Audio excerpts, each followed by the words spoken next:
पहली बार मैं आपके स्टेशन में बच्चों के लिए योग निद्रा बता रही हूँ। तो ये अभी साइंटिस्ट ने इस पर काफ़ी रिसर्च किया है और रिसर्च के बाद ये चीज़ सामने आई है कि जब बच्चों को कोई विषय कठिन लगता है या किसी विषय को हमें पढ़ाने में कठिनाई आती है तो हम उन बच्चों को योग निद्रा के माध्यम से उनके अचेतन मस्तिष्क में उन चीज़ों को पहुंचाकर उनके लिए वो विषय सरल बना देते हैं। तो इसकी एक विधा है जिसके माध्यम से हम बच्चों को रिलैक्स करते हैं, शिथिलीकरण की स्थिति में उनको ले जाते हैं। इससे उनका जो चेतन मस्तिष्क है वो रिलैक्स होता है और अचेतन मस्तिष्क काम करने लगता है। आप लोगों ने भी देखा होगा जब हम सोते हैं तो हम नींद में चले जाते हैं, लेकिन बहुत सारी चीज़ें जो हम सोने के पहले करते हैं वो चीज़ें हमारे मस्तिष्क के अंदर जाकर के स्थिर हो जाती हैं और जब हम बाद में जब सोकर उठते हैं तो वो चीज़ें हमको एकदम क्लियर होती हैं और वो चीज़ें हमको कभी भी हम याद करें तो फिर से याद आती है। तो ये क्यों होता है? ये हमारे उस अचेतन मस्तिष्क में उन चीज़ों के पहुंचने के कारण होता है। इसलिए कहा जाता है कि रात को सोने से पहले हमें कुछ अच्छा साहित्य का स्वाध्याय करना चाहिए या कुछ अच्छा चिंतन करके हमको सोना चाहिए, ना कि हम मोबाइल देख करके सोएंगे, क्योंकि जो भी कुछ आप लोग रात को सोने के पहले करेंगे वो चीज़ आपके सबकॉन्शियस माइंड में चली जाएगी। तो वो जो सबकॉन्शियस माइंड में जाती है तो जब कभी ज़रूरत पड़ने पर वो चीज़ें याद की जाती है। बहुत बार आपने ये देखा होगा कि कोई चीज़ें जो बचपन में हमने की होती हैं वो चीज़ें हम किसी न किसी चीज़ से रिलेट करते रहते हैं। जैसे आज सुबह सर ने जब प्रार्थना कराई दया कर दान भक्ति का, तो मुझे अपने हॉस्टल का वो समय याद आ गया। वहाँ पर हर संडे को ये प्रार्थना हुआ करती थी।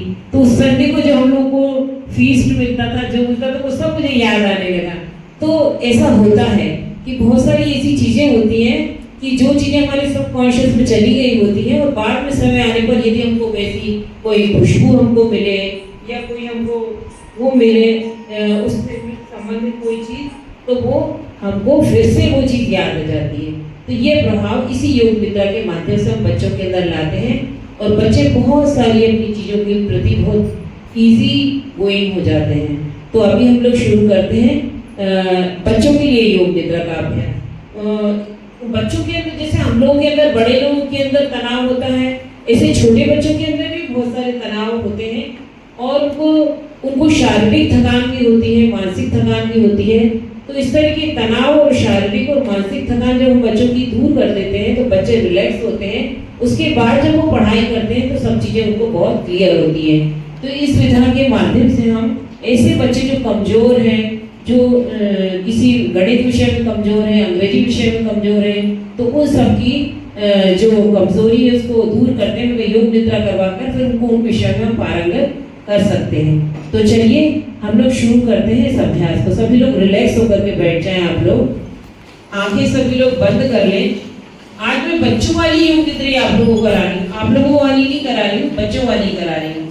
तो हम इसमें सबसे पहले रिलैक्स होंगे और रिलैक्स होने के बाद हम लोग मानस दर्शन करेंगे। आंखें बंद कर लें सभी लोग। वैसे तो योग निद्रा का अभ्यास लेट कर ही किया जाना चाहिए। यदि आपकी कक्षा में कम बच्चे हैं तो आप आराम से, या ऐसा कोई कमरा है आपके अंदर जमीन पर दरी वगैरह बिछी हुई है, मैट बिछा है, तो वहाँ पर लिटाकर ये अभ्यास को बच्चों को करा सकते हैं।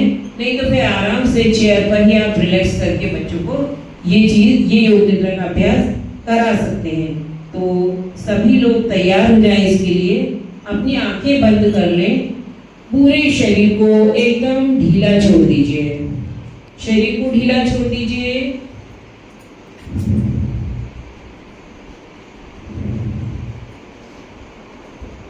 कोशिश कीजिए कि हमारे शरीर के सभी अंग रिलैक्स हो गए। एक बार पैर से लेकर सिर तक पूरे शरीर को खींचिए और फिर ढीला छोड़ दीजिए। खींचिए और फिर ढीला छोड़ दीजिए। संपूर्ण शरीर को ढीला छोड़ दें। आंखों को बंद करें। मानसिक रूप से जैसे मैं निर्देश दे रही हूँ उनका पालन करते जाएं। अपनी सारी थकान और तनावों को श्वास के द्वारा त्याग दें। महसूस करें आपका शरीर बहुत भारी होता जा रहा है। शरीर भारी होता जा रहा है। अब शरीर के उन अंगों की ओर चेतना को ले जाएं जिनका मैं नाम ले रही हूँ। हिलना नहीं है, केवल उन अंगों को बंद आंखों से देखना है और मेरी आवाज को सुनते जाना है। आपको सोना नहीं है। अपना दायां हाथ देखिए।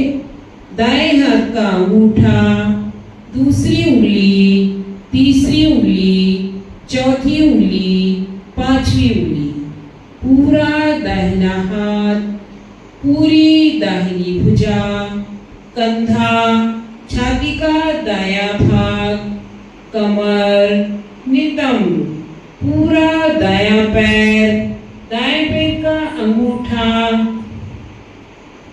दाएं पैर का अंगूठा, पहली उंगली, दूसरी उंगली, तीसरी उंगली, चौथी उंगली, पांचों उंगलियां एक साथ, पांचों उंगलियां एक साथ। अब बाएं हाथ की ओर चलें। अपनी चेतना को बाएं हाथ के अंगूठे पर लाएं।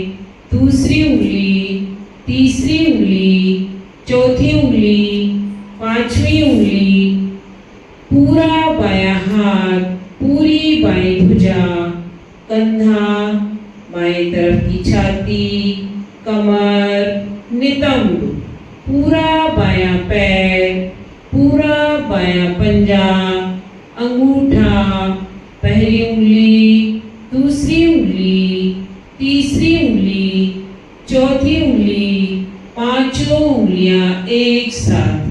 दोनों पैरों को एक साथ देखें। दोनों पैर एक साथ। नितंब, पेट, छाती, पीठ, दोनों भुजाएं, गर्दन, सिर, माथा, आंखें, दाहिना कान, बायां कान, नाक, दाहिना गाल, बायां गाल, मुंह, होंठ, जीभ, दांत, ठुड्डी, पूरा चेहरा, पूरा सिर, पूरी गर्दन, पूरी पीठ, पूरा शरीर, पूरा शरीर, पूरा शरीर। अपने शरीर के चेयर से छूते हुए अंगों को देखें। अपने सिर को पीछे की तरफ से देखें जहां यह चेयर को छू रहा है। अपने कंधों के पीछे के भागों को देखें जो चेयर को छू रहे हैं। अपने दोनों हाथों को देखें जो आपके चेयर पर रखे हुए हैं। नितंब, पिंडली और एड़ी को देखें। अब अपनी श्वास को पारदर्शक बुलबुले के समान देखें। जब आप श्वास लेते हैं तो बुलबुला फैलता है और जब आप श्वास बाहर निकालते हैं तो बुलबुला सिकुड़ता है। अब श्वासों को गिनना शुरू करें। 10 से लेकर 0 तक उल्टा गिनिए। एक भी श्वास नहीं छूटे और गिनती भी नहीं भूले। 10 से लेकर 1 गिनते जाइए।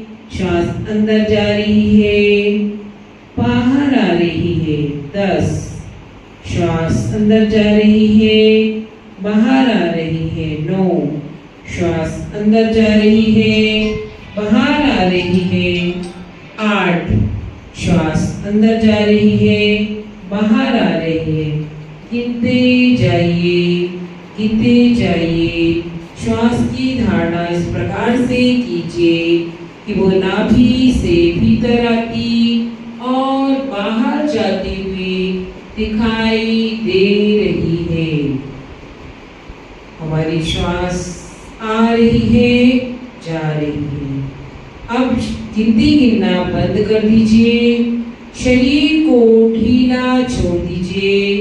अपने अपनी चेतना को अपने हार्ट के ऊपर केंद्रित करें। यह आपकी छाती के बीचों बीच है।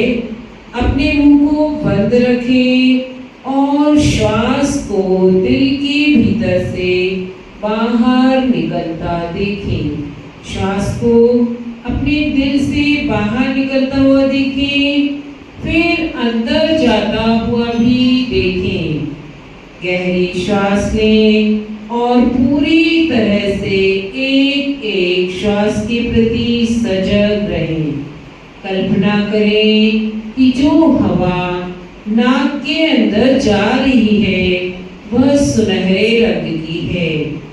यह धुंध की तरह है और आप इस सुनहरी धुंध को अपने दिल के द्वारा अंदर ले जाकर पूरे शरीर में फैला रहे हैं। आप इस श्वास को अंदर ले जाकर पूरे शरीर में फैला रहे हैं। आप अपने शरीर को इस सुनहरी धुंध से भरते जा रहे हो। प्रत्येक बार श्वास के साथ ये सुनहरी धुंध तुम्हारे शरीर की गंदगी को बाहर निकालकर तुम्हें कई सद्गुणों से भर रही है। यह सभी अच्छे गुणों का निर्माण कर रही है। प्रेम, ईमानदारी, सहयोग, मित्रता, समझदारी, शांति और सुख की भावना से भर रही है। जब तुम श्वास बाहर निकालते हो तो अपने भीतर की जो चीजें तुम्हें पसंद नहीं है, जिन्हें तुम अपने साथ नहीं चाहते, उन्हें बाहर निकाल दो।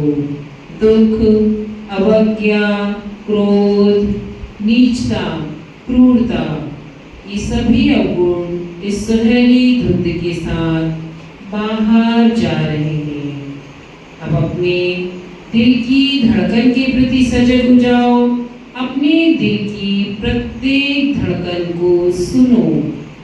कल्पना करो कि सुनहरी धुंधें तुम्हारे दिल में छोटा सा सुनहरा अंडा बनाया है। अचानक ये सुनहरा अंडा फट जाता है और अपने दिल के अंदर एक सुंदर फूल पर एक छोटी सी अंगूठे के बराबर आकार की एक परी को बैठा हुआ देखिए।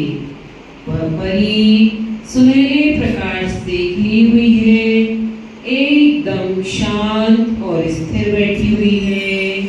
वह तुम्हारी ओर देख रही है और तुम्हें खुशी और प्रेम दे रही है। अपने को इस खुशी और प्रेम से परिपूर्ण कर लो। अपने को इस खुशी और प्रेम से परिपूर्ण कर लो। ये छोटी सी परी तुम्हें अधिक से अधिक प्यार दे रही है और जितना अधिक वह प्यार देती है उतना अधिक इसका प्रकाश बढ़ता जाता है। अपने माता पिता के बारे में सोचो। इस प्यार को तुम उनको दे दो। अपने भाई बहन के बारे में सोचो, उनको भी ये सारा प्यार दे दो। जो भी बीमार हैं, दुखी हैं, अकेले हैं, उनके बारे में सोचो, यह प्यार उन्हें दे दो। ऐसे लोगों के बारे में सोचो जिन्हें तुम नापसंद करते हो, उनको भी यह प्यार दे दो। अपने मित्रों को याद करो और उन्हें भी यह प्रेम भेजो। जितना प्यार तुम लोगों को बांटते जाओगे, यह परी उतना ही प्यार तुम्हारे दिल में भरती जाएगी। अब उस कमरे के प्रति सजग बन जाओ जहाँ पर कि आप बैठे हुए हैं और उस कमरे को भी दिल में जो प्यार है उससे भर दो। उस कमरे को भी अपने प्यार से भर दो। अब अपना ध्यान वापस अपने शरीर की ओर ले आओ। तुम्हारा शरीर आराम की मुद्रा में चेयर पर बैठा हुआ है। अपने आसपास के वातावरण के प्रति सजग बन जाओ। बाहर से आती हुई आवाजों को ध्यान से सुनो। दिन भर के लिए एक सकारात्मक लक्ष्य या संकल्प चुन लो। इस संकल्प को मन ही मन सीधे सरल शब्दों में दोहराओ। इसे 3 बार दोहराओ। संकल्प को अपने दिल के भीतर उतर जाने दो। अब धीरे धीरे हल्के हल्के अपने शरीर को हिलाओ। पहले पैरों की उंगलियों को हिलाओ, फिर हाथों की उंगलियों को हिलाओ। धीरे धीरे अपने शरीर को चैतन्य अवस्था में लाने की कोशिश करें। जब आपको ये पक्का विश्वास हो जाए कि आप वातावरण के प्रति पूरी तरह से जागरूक हो गए, तब दोनों हाथों को आपस में रगड़ें। अपने नेत्रों पर, मुखमंडल पर घुमाएं। धीरे धीरे अपनी आंखों को खोलें।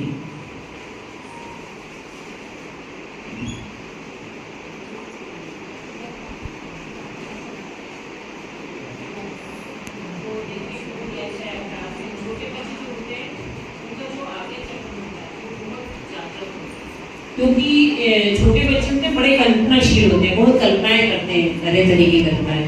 लेकिन धीरे धीरे वो आगे चक्र जो कि पीरियड ग्लैंड के रूप में होता है हमारे दोनों मुंहों के बीच में, जब वो बच्चे धीरे धीरे जब बड़े होते जाते हैं तो ये पीरियड ग्लैंड सिकुड़ती जाती है, उनके आगे चक्र की एनर्जी भी कम होती चली जाती है। तो इस तरह से हम अपने छोटे बच्चों को इस ऊर्जा का लाभ दे सकते हैं, कल्पनाशीलता उनकी विकसित कर सकते हैं, और जो भी चीजें उनको कठिन लगती है उनकी कल्पना में ले जाकर, उनके सबकॉन्शियस माइंड में ले जाकर उनको हमेशा के लिए उस चीज से जो डर उनके अंदर बैठ जाता है उसको हम हटा सकते हैं। तो ये योग निद्रा के फलितार्थ है। इसको यदि हम रेगुलर तौर पर बच्चों को करवाएं, 5 से 10 मिनट का समय काफ़ी रहेगा इसको करवाने के लिए। आपको मुश्किल से 15 मिनट का समय यहाँ पर लगा, और उसके बाद जब आप पढ़ाएंगे तो बच्चों के अंदर एकाग्रता भी बढ़ेगी, उसके अंदर रिलैक्सेशन भी रहेगा, मतलब शांत रहेगा उनका मस्तिष्क, उनकी मेमोरी पावर भी बढ़ेगी, वो चीज़ों को बहुत अच्छे से ग्रैस्प कर पाएंगे। तो ये अभ्यास यदि हम करवा सकें तो इससे अच्छी बात कोई नहीं हो सकती। ऐसे बच्चे जो आपको प्रॉब्लमेटिक लगते हैं उनको अलग से आप योग निद्रा का अभ्यास करवा के फिर उनको पढ़ाइएगा, और इसको एक केस स्टडी के रूप में लीजिएगा, देखिएगा इससे क्या आपको लाभ मिला, उसको हम फिर आगे भी ले जा सकते हैं। बहुत बहुत धन्यवाद आपको साथ देने